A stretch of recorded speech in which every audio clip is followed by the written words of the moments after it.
John Kangjeon's reflection in the mirrored walls of the practice room was a ghost of the man he wanted to be. This was his sixth debut. 6 times he had poured his soul into a group, and 6 times the industry had spat him out bad production, abysmal sales, or managers who viewed idols as disposable livestock. Now, as a member of Winners, he was clinging to a fraying rope. If this failed, the dream didn't just die, it would be an execution. Panic surged through him as he sprinted toward the company building, his breath coming in ragged gasps. He wasn't paying attention, and the world collided with him in a blur of expensive cologne and hard muscle. John hit the pavement hard, the air rushing out of his lungs. Before he could even register the pain, a voice like a whip cracked over him. "Hey, watch where you're going, you fucking retard." John scrambled to look up, his heart hammering against his ribs. Standing above him was a man who seemed to swallow the sunlight. He was tall, with sun-kissed, tan skin and a striking, ambiguous face, Korean, yet possessed of a foreign edge that felt predatory. I'm so sorry. I wasn't looking," John stammered, his voice trembling. The stranger rolled his eyes, a look of pure, unadulterated disgust crossing his features.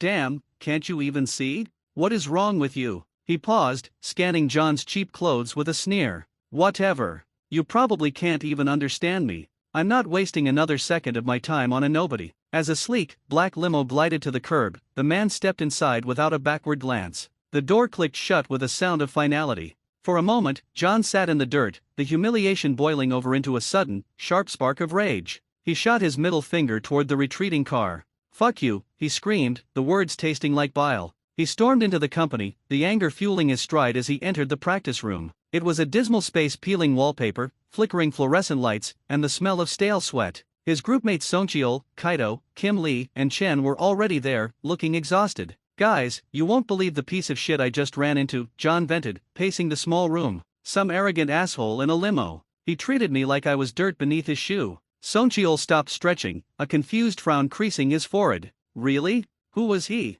"I don't know," John replied, gesturing wildly. "Tall, tan, looked half Korean, mixed with something else. Just an absolute prick." Kaito scoffed, looking at the floor with a glimmer of disdain. "Geez, they really let anyone into Korea these days. Probably some dangerous foreigner who thinks he owns the street." Kim Lee nudged him with an elbow, a smirk playing on his lips. "Aren't you a foreigner too, Kaito?" Kaito flushed, shifting his weight awkwardly. "Well, yeah, but I'm one of the good ones. Besides, we all know which parts of the world actually cause the most trouble." He pointed a finger toward the blank white wall, an inside joke that sent the group into a fit of laughter. For a moment, the crushing weight of their failing careers vanished. "Anyway," Chen interrupted, clapping his hands together. "Enough gossip. Let's finish this choreography." They huddled together, their voices joining in their group chant, a fragile bond of brotherhood in a world that wanted to break them. For the rest of the day, John felt a rare sense of peace. That peace was shattered a few days later. They were mid-routine, the music pulsing through the room, when the door slammed open. The air in the room shifted instantly, turning cold and heavy.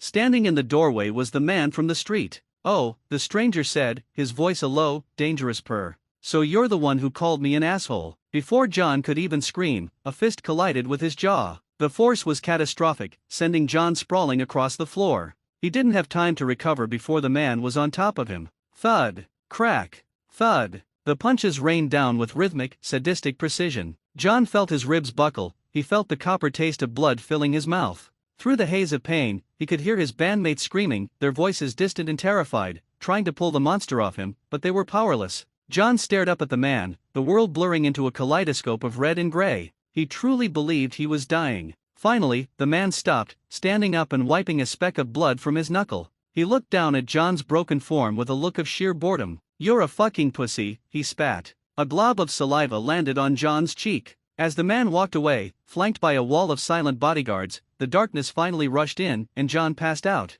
He woke up weeks later in a sterile hospital room, the silence broken only by the rhythmic beep of a heart monitor. He had been in a coma. The police came, their faces sympathetic but their eyes hollow. John gave them everything: the tan skin, the limo, the arrogance. They found him Alexander Zhang, half Korean, half Italian-American. Not just a wealthy heir, but a high-ranking leader in the Mafia. The court case was a farce. John sat in the witness stand, his body still aching, his spirit fractured. He looked at Alexander, who sat across the room with a smug, untouchable expression. The verdict was a landslide. Money and fear had bought the judge, the evidence vanished, and the witnesses grew silent. John lost. He returned home a shell of a man. He locked himself in his room, the shadows becoming his only companions. He couldn't bear the light, the noise, or the memory of that fist. Eventually, he moved into Songcheol's house. The isolation had become a vacuum that threatened to swallow him whole. Slowly, painfully, he began to reach out. He started live streaming, his voice shaking, his face pale. When he logged onto Weverse and saw the small, flickering light of a few loyal fans, people who actually cared if he lived or died, he felt a spark of warmth in his chest for the first time in months. But safety is an illusion. A few weeks later, John returned home from a tentative practice session. He pushed open the front door, expecting the quiet comfort of the living room. Instead, he found Alexander Jean leaning against the wall, waiting for him. "Long time no see," Alexander whispered, a predatory smile stretching across his face. The world tilted. The air vanished. And as the terror surged through his veins like ice, John's knees gave out, and he collapsed into a dead faint.